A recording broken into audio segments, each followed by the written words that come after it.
بسم اللہ الرحمن الرحیم۔ السلام علیکم ورحمۃ اللہ وبرکاتہ۔ اس سے پہلے والی ویڈیو میں ہم جنگ فلسطین کا ذکر کر رہے تھے، جس میں رومیوں کو شکست اٹھانا پڑی۔ مسلمانوں میں بھی 130 مجاہدوں نے جام شہادت نوش فرمایا۔ شہداء کی تدفین سے فراغت پانے کے بعد مجاہدوں نے رومی لشکر کا متروکہ مال و اسباب جمع کرنا شروع کر دیا۔ کثیر تعداد میں مال غنیمت حاصل ہوا، جو اسلامی احکام کے مطابق تقسیم کیا گیا۔ غنائم کی تقسیم سے فرصت پا کر حضرت عمر بن عاص رضی اللہ تعالی عنہ نے اسلامی لشکر کے سپہ سالار اعظم عبیدہ بن جراح رضی اللہ تعالی عنہ کی خدمت میں خط لکھا۔ حضرت ابو عامر نے حضرت ابو عبیدہ کے کیمپ میں پہنچ کر ان کی خدمت میں خط پیش کیا۔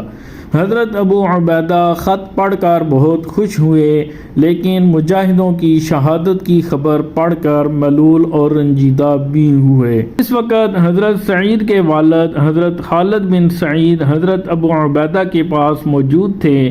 اپنے بیٹے کی شہادت کی خبر سن کر تڑپ گئے، اپنے بیٹے کی جدائی پر بے ساختہ رونے لگے۔ کچھ دیر بعد حضرت خالد بن سعید کی طبیعت کچھ پرسکون ہوئی تو فوراً اپنے گھوڑے پر سوار ہو کر اپنے بیٹے کی قبر کی زیارت کا ارادہ کیا۔ حضرت خالد بن سعید لشکر اسلام کے سپہ سالار حضرت ابو عبیدہ کا خط لے کر ارض فلسطین پہنچے اور حضرت عمر بن عاص کو خط دیا۔ تمام مجاہدوں نے بھی حضرت خالد بن سعید سے ملاقات کی اور فریضہ تعزیت ادا کیا۔ خالد بن سعید نے مجاہدوں سے اپنے بیٹے کی کوشش جہاد اور کیفیت جہاد شہادت معلوم کی۔ مجاہدوں نے بتایا کہ انہوں نے دلیری اور جوان مردی کے ساتھ دشمنوں سے جنگ کی، شجاعت و بہادری کے وہ جوہر دکھائے کہ دشمن کے لشکر میں قیامت برپا کر دی۔ مجاہدوں سے اپنے بیٹے کی قبر معلوم کی، نشانے قبر تلاش کر کے قبر پر پہنچے۔ اپنے نور نظر کی قبر کی زیارت سے فارغ ہو کر حضرت خالد بن سعید حضرت عمر بن عاص رضی اللہ تعالی عنہ کی خدمت میں حاضر ہوئے اور درخواست کی کہ تھوڑا سا لشکر بطور سریہ اپنے ساتھ لے کر مشرکوں کی تلاش و جستجو میں جاؤں۔ امید ہے کہ میں ان میں سے کسی کو پا لوں اور قتل کر دوں، تاکہ اپنے لخت جگر کا انتقام لے کر دل کو تسکین دوں۔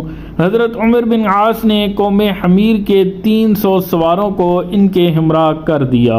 حضرت خالد بن سعید پرجوش انتقام اور ولولۂ جنگ میں اتنے غرق تھے کہ اسی وقت 300 سواروں کے ساتھ روانہ ہو گئے۔ تھوڑی مسافت طے کرنے کے بعد وہ ایک سرسبز میدان میں پہنچے، لہٰذا سب نے اسی میدان میں توقف کیا۔ دوران گفتگو انہوں نے نظر اٹھا کر پہاڑ کی جانب دیکھا تو پہاڑ کی چوٹی پر ان کو چند آدمی دکھائی دیے۔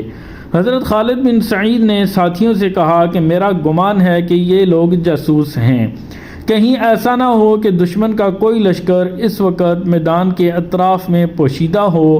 حضرت خالد بن سعید نے اپنے ساتھ 10 مجاہدوں کو لیا اور باقی مجاہدوں کو حکم دیا کہ میں جب تک واپس نہ آؤں۔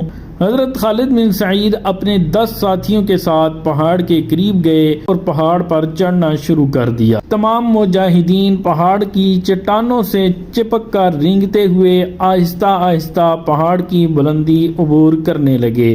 پہاڑ کی چٹانوں کی آڑ میں چھپتے چھپاتے اس جگہ پہنچ گئے جہاں رومی لشکر کے جاسوس ٹھہرے ہوئے تھے۔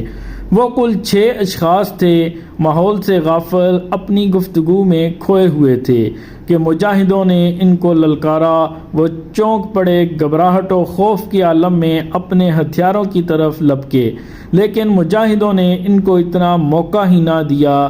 2 کی گردنیں اڑا دیں اور 4 کو گرفتار کر لیا۔ انہوں نے بتایا کہ ہم کو یہ اطلاع ملی کہ ملک عرب کا لشکر ہمارا علاقہ پر چڑھائی کرنے آیا ہے۔ دیہات کے لوگ تو بھاگ بھاگ کر مضبوط قلعوں والے شہروں میں چلے گئے ہیں۔ ہم نے قلعوں سے بھی زیادہ محفوظ مقام اس پہاڑ کو جانا اور یہاں آ کر پناہ گزین ہوئے۔ حضرت خالد بن سعید نے ان لوگوں سے رومی لشکر کا حال پوچھا تو انہوں نے بتایا کہ ہرقل بادشاہ نے بہت بڑا لشکر جمع کیا ہے اور وہ فلسطین کی طرف کوچ کرنے والا ہے تاکہ اسلامی لشکر کو بیت المقدس میں داخل ہونے سے باز رکھے۔ ان 4 اسیروں نے مزید اطلاع دی کہ سرداروں میں سے ایک سردار ہمارے علاقہ میں آیا ہوا ہے، اس نے بہت سا غلہ وغیرہ ذخیرہ کر لیا ہے اور اس کو تمہارے لشکر کا خوف ہے، لہٰذا وہ رسد لے کر جلد از جلد روانہ ہو جانا چاہتا ہے۔ حضرت خالد بن سعید نے ان سے فرمایا کہ اگر تم اپنی زندگی کی خیریت چاہتے ہو ہم کو تل بنی سیف تک پہنچا دو، ہم تم کو چھوڑ دیں گے۔ انہوں نے قبول کر لیا۔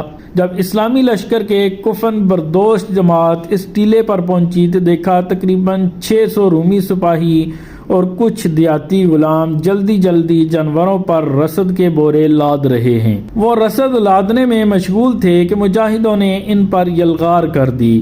حضرت خالد بن سعید اور حضرت ذوالقلع حمیری نے ایسا شدت سے حملہ کیا کہ رومی مبہوت ہو گئے۔ رسد لادنے والے غلام اور حمال تو فوراً دم دما کر بھاگ نکلے۔ رومی سپاہیوں نے تلواریں تان لی اور مزاحمت کی۔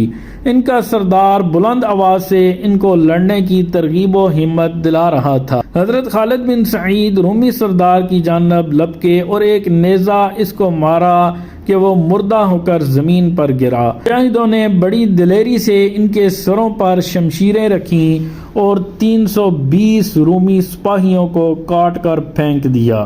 نیز مقتولین کے ہتھیار، مال و اسباب جمع کیا اور بڑی مقدار میں غلہ اور مال غنیمت لے کر بخیر و عافیت حضرت عمر بن عاص کے کیمپ میں پہنچ گئے۔ پھر حضرت عمر بن عاص نے جنگ فلسطین اور تل بنی سیف سے حاصل شدہ رسد و غنائم کی کیفیت کا مفصل اسلامی لشکر کے سپہ سالار اعظم حضرت ابو عبیدہ بن جراح اور حضرت امیر المؤمنین سیدنا حضرت ابو بکر صدیق رضی اللہ تعالی عنہ کو لکھا۔ باقی تفصیل انشاءاللہ ہم نیکسٹ ویڈیو میں بیان کریں گے۔ اس طرح کی مزید معلوماتی ویڈیوز کے لیے ہمارے ساتھ رہیے، دعاؤں میں ہمیں یاد رکھیے گا۔ اجازت دیجیے، اللہ حافظ۔